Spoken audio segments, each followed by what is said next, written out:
गुरुभ्यो नमः। ॐ गं गणपतये नमः। ॐ श्री सरस्वत्यै नमः। वशिष्ठ जी बोले, हे राम जी, पुरुष को गृह का बंधन है, दूसरा भोग की तृष्णा और तीसरा बांधवों का बंधन है।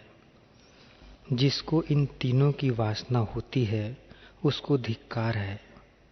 यह वासना बड़ा अनर्थ देने वाली है। यह भोग महारोग है, बांधव दृढ़ बंधन रूप हैं और अर्थ की प्राप्ति अनर्थ का कारण है।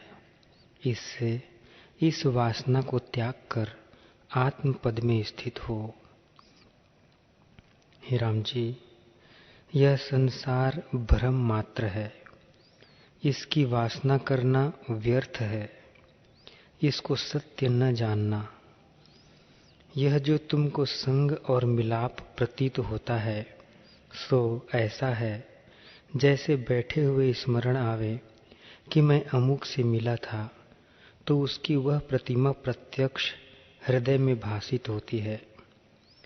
जैसे संकल्प से मन में नगर रच लिया तो उसमें मनुष्य आदि के चित्र भासित होने लगते हैं। हे राम जी, वैसे ही इस जगत को जानो। तुम, मैं और यह जगत भ्रम मात्र और संकल्प नगर के समान है। जैसे भविष्यत नगर की रचना है वैसे ही यह जगत है। कर्ता, क्रिया और कर्म जो भासित होते हैं वे भी भ्रम मात्र हैं। केवल आत्मसत्ता ही अपने आप में स्थित है। हे राम जी, जो पुरुष स्वभावनिष्ठ है उनको आत्म तत्व ही भासित होता है। जिनको आत्म तत्व का प्रमाद है उनको नाना प्रकार का जगत भासित होता है, पर आत्मा में यह जगत कुछ आरंभ परिणाम से नहीं बना। जैसे सूर्य की किरणों में अज्ञान से जलाभास होता है, वैसे ही आत्मा में अज्ञान से जगत की प्रतीति होती है। जब आत्मा का सम्यक ज्ञान हो तब जगत का भ्रम निवृत्त हो जाता है। जैसे सूर्य की किरणों के हटने से जल का भ्रम निवृत्त हो जाता है। हे राम जी, यह विश्व आत्मा का चमत्कार है। यह सब विश्व आत्मरूप है। जैसी भावना कोई करता है वैसा ही आगे देख पड़ता है। जब शास्त्र में शास्त्र के अर्थ की भावना होती है तब वही भासित होते हैं। जब सर्वत्र आत्म भावना होती है तब सर्वत्र आत्मा ही भासित होती है। क्योंकि दूसरी वस्तु कुछ बनी नहीं तो दिखाई कैसे दे। हे राम जी, जो पुरुष कृत्य नहीं हुआ और अपने को कृतार्थ मानता है पर दुख की निवृत्ति का उपाय नहीं करता, उसे दुख के आने से दुख ही होगा और दुख उसको चला ले जावेगा। जब सुख आवेगा तब सुख भी चला ले जावेगा। हे राम जी, जो पुरुष सब में ब्रह्म कहता है पर निश्चय से रहित है और शास्त्र भी बहुत देखता है, वह महामूर्ख है। जैसे जन्म का अंधा सूर्य को नहीं जानता, वैसे ही वह आत्म अनुभव से रहित है।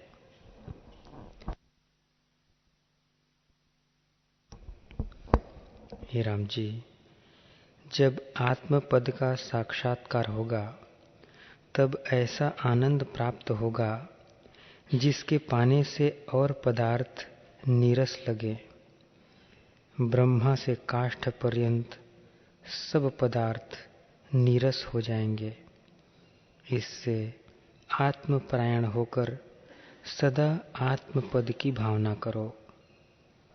हे राम जी, जैसे शुद्ध मणि के निकट जैसी वस्तु रखिए वैसे ही प्रतिबिंब पड़ता है, वैसे ही जीव जैसी भावना करता है वैसा ही रूप भासित होता है। इससे जगत को ब्रह्म स्वरूप जानो और जो दूसरा भासित हो उसे भ्रम मात्र जानो। हे राम जी, यह संसार मिथ्या भ्रम से उदय हुआ है, इसमें आस्था रखनी मूर्खता है। तुम अपने स्वभाव में स्थित हो।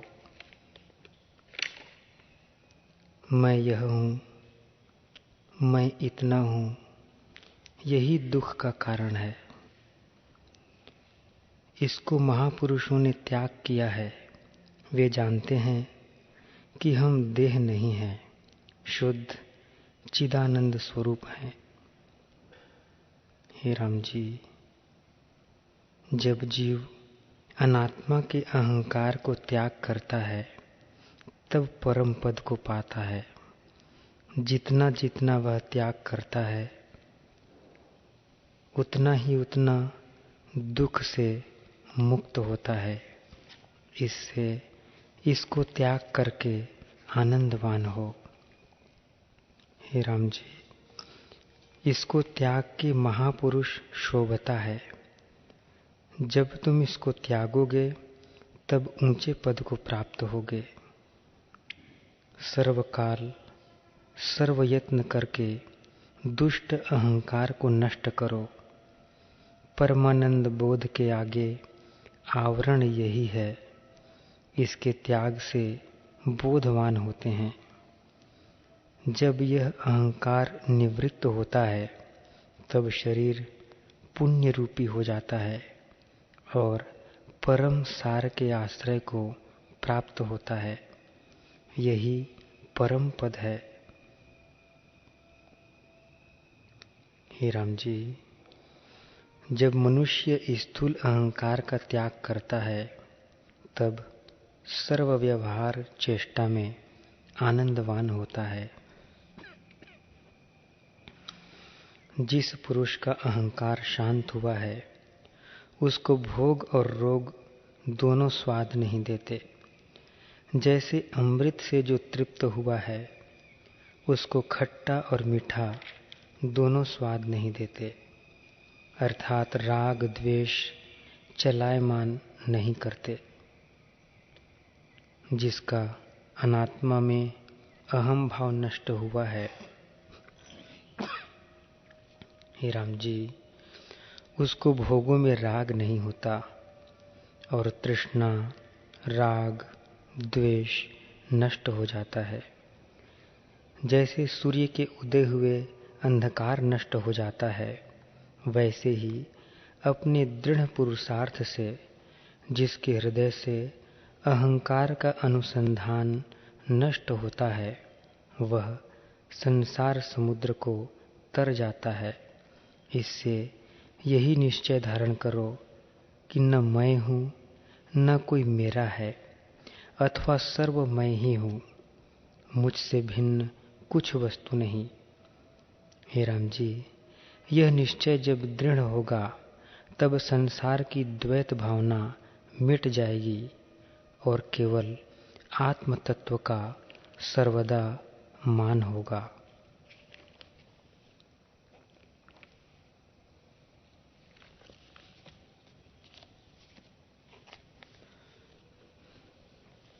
हे राम जी, यदि मनुष्य कुछ भी पदार्थ जानता है तो इसके विचारने और पढ़ने से बुद्धिमान हो जाता है और इस शास्त्र में उसे प्रीति होती है।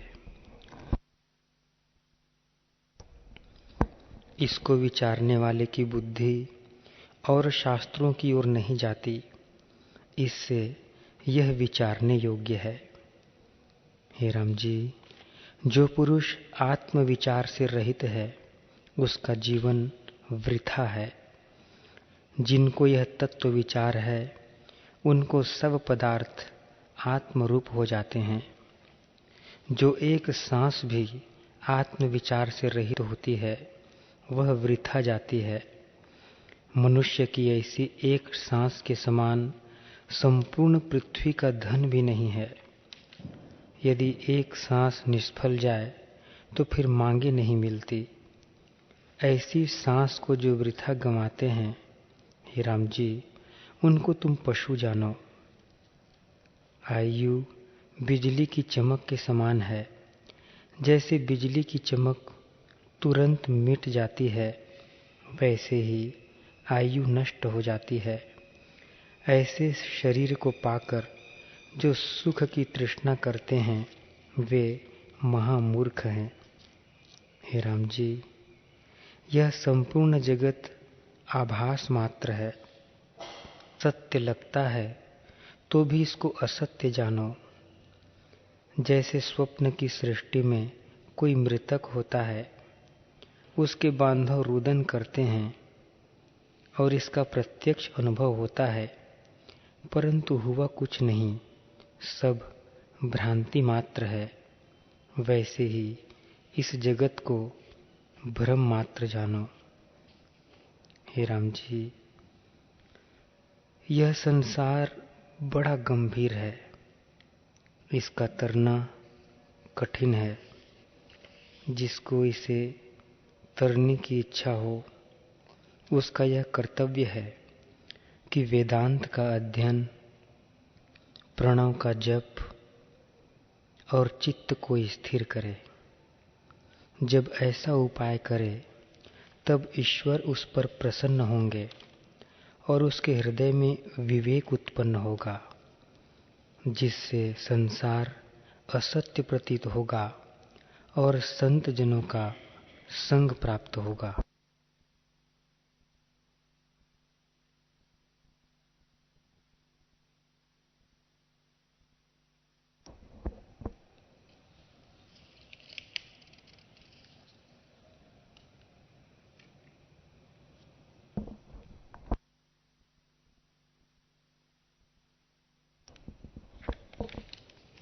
राम जी ने पूछा, हे भगवान, जिस देव के जानने से पुरुष फिर जन्म मरण को नहीं प्राप्त होता, वह कहाँ रहता है और किस तप और क्लेश से उसकी प्राप्ति होती है? वशिष्ठ जी बोले, हे रामचंद्र जी, किसी तप से उस देव की प्राप्ति नहीं होती, केवल अपने पौरुष और प्रयत्न से ही उसकी प्राप्ति होती है। जितना कुछ राग, द्वेष, काम, क्रोध, मत्सर और अभिमान सहित तप है, वह निष्फल दंभ है। इनसे आत्मपद की प्राप्ति नहीं होती। हे राम जी, इसकी परम औषध सत्संग और सतशास्त्रों का विचार है, जिससे दृश्य रूपी विसूचिका निवृत्त होती है। प्रथम इसका आचार भी शास्त्र और लौकिक अविरुद्ध हो, अर्थात शास्त्रों के अनुसार हो और भोग रूपी गड्ढे में न गिरे। दूसरे संतोष संयुक्त यथा लाभ संतुष्ट होकर अनिच्छित भोगों को प्राप्त हो, और जो शास्त्र अविरुद्ध हो उसका ग्रहण इनसे दीन न हो। ऐसे उदार आत्मा को शीघ्र ही आत्मपद की प्राप्ति होती है। हे राम जी, आत्मपद पाने का कारण सत्संग और सतशास्त्र है। संत वह है जिसको सब लोग श्रेष्ठ कहते हैं, और सतशास्त्र वही है जिसमें ब्रह्म निरूपण हो। जब ऐसे संतों का संग और सतशास्त्रों का विचार हो तो शीघ्र ही आत्मपद की प्राप्ति होती है। जब मनुष्य श्रुति विचार द्वारा अपने परम स्वभाव में स्थित होता है, तब ब्रह्मा, विष्णु और रुद्र भी उस पर दया करते हैं और कहते हैं कि यह पुरुष परब्रह्म हुआ है।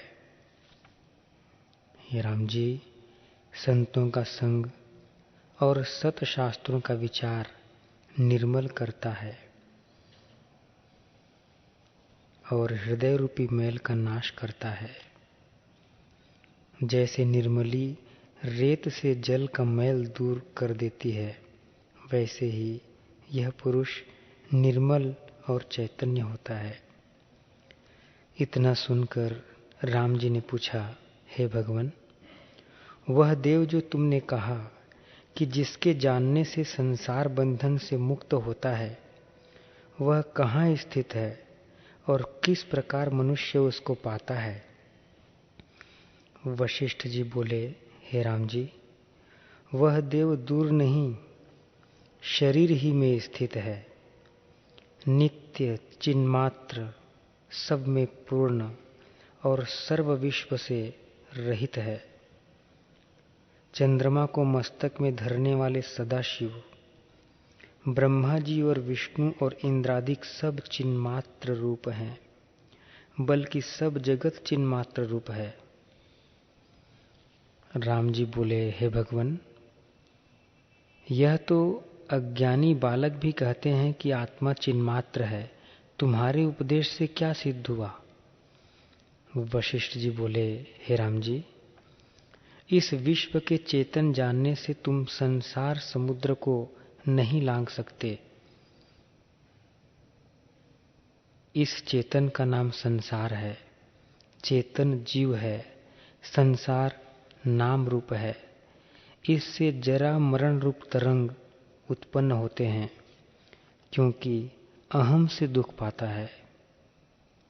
हे राम जी, चैतन्य होकर जो चेतता है सो अनर्थ का कारण है, और चेतन से रहित जो चैतन्य है वह परमात्मा है। उस परमात्मा को जानकर मुक्ति होती है, सब चेतनता मिट जाती है। हे राम जी, परमात्मा के जानने से हृदय की चिदजड़ ग्रंथि टूट पड़ती है, अर्थात अहम मम नष्ट हो जाते हैं। तब संशय छेदे जाते हैं और सब कर्म क्षीण हो जाते हैं। राम जी ने फिर पूछा, हे भगवान, चित्त चैतन्य उन्मुख होता है तब आगे दृश्य स्पष्ट भासता है। इसके होते चित्त के रोकने को क्यों समर्थ होता है और दृश्य किस प्रकार निवृत्त होता है? वशिष्ठ जी बोले, हे राम जी, दृश्य संयोगी चेतन जीव है, वह जन्म रूपी जंगल में भटकता भटकता थक जाता है। चैतन्य को जो चेतन अर्थात चिदाभास जीव रूप प्रकाशी कहते हैं, सो पंडित भी मूर्ख हैं। यह तो संसारी जीव है, इसके जानने से कैसे मुक्ति हो? मुक्ति परमात्मा के जानने से होती है और सब दुख नाश होते हैं। जैसे विसूची का रोग उत्तम औषधि से ही निवृत्त होता है, वैसे ही परमात्मा के जानने से मुक्ति होती है। फिर राम जी ने पूछा, हे भगवान, परमात्मा का क्या रूप है जिसके जानने से जीव मोह रूपी समुद्र को तरता है? वशिष्ठ जी बोले, हे राम जी, देश से देशांतर को दूर जो संमित निमेष में जाता है, उसके मध्य में जो ज्ञान संमित है, सो परमात्मा का रूप है। और जहाँ संसार का अत्यंत अभाव होता है, उसके पीछे जो बोध मात्र शेष रहता है, वह परमात्मा का रूप है। हे राम जी, वह चिदाकाश जहाँ दृष्टा दर्शन दृश्य का अभाव होता है, वही परमात्मा का रूप है। और जो अशून्य है और शून्य की नाई स्थित है, और जिसमें सृष्टि का समूह शून्य है, ऐसी अद्वैत सत्ता परमात्मा का रूप है। हे राम जी, महाचैतन्य रूप बड़े पर्वत की नाई जो चैतन्य स्थित है और अजड़ है पर जड़ के समान स्थित है, वह परमात्मा का रूप है। जो सब के भीतर बाहर स्थित है और सब को प्रकाशता है, सो परमात्मा का रूप है। जैसे सूर्य प्रकाश रूप और आकाश शून्य रूप है, वैसे ही यह जगत आत्म रूप है। राम जी ने फिर पूछा, हे भगवान, जो सब परमात्मा ही है तो क्यों नहीं भासता, और जो सब जगत भासता है इसका निर्वाण कैसे हो?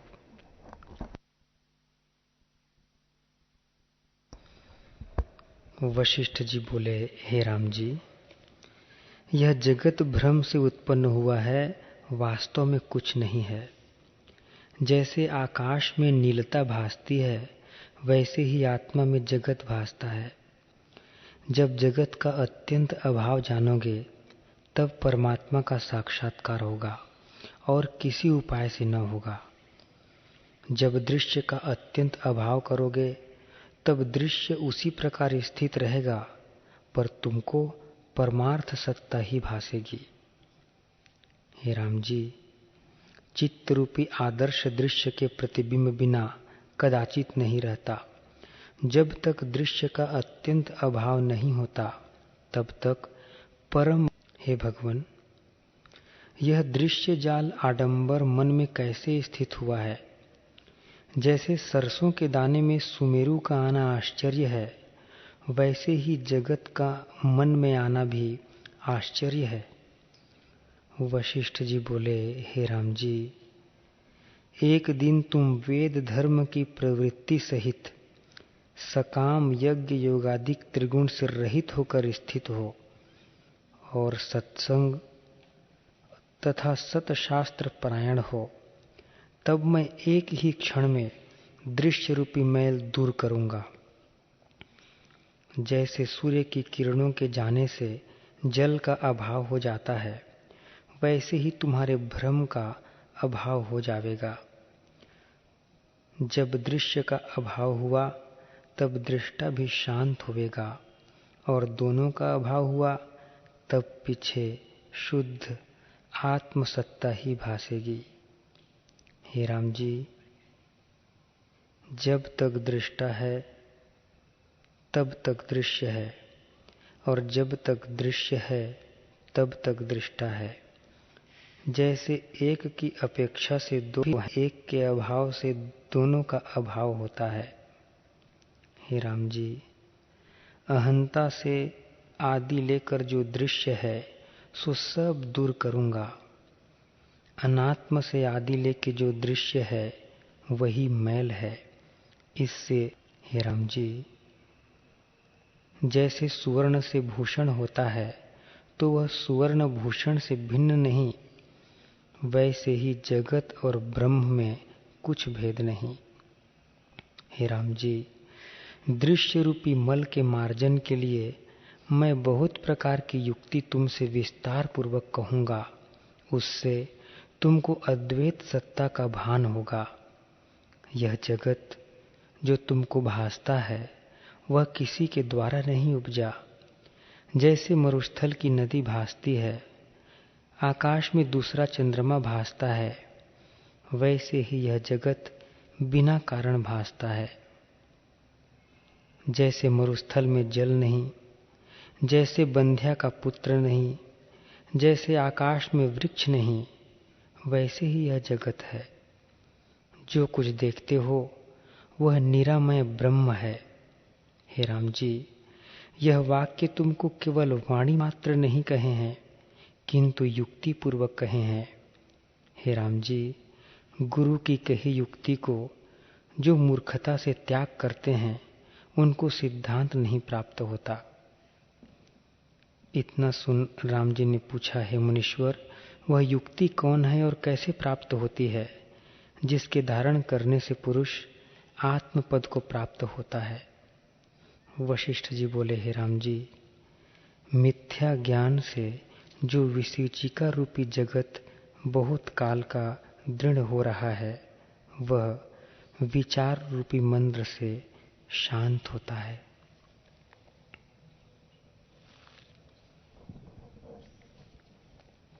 हरि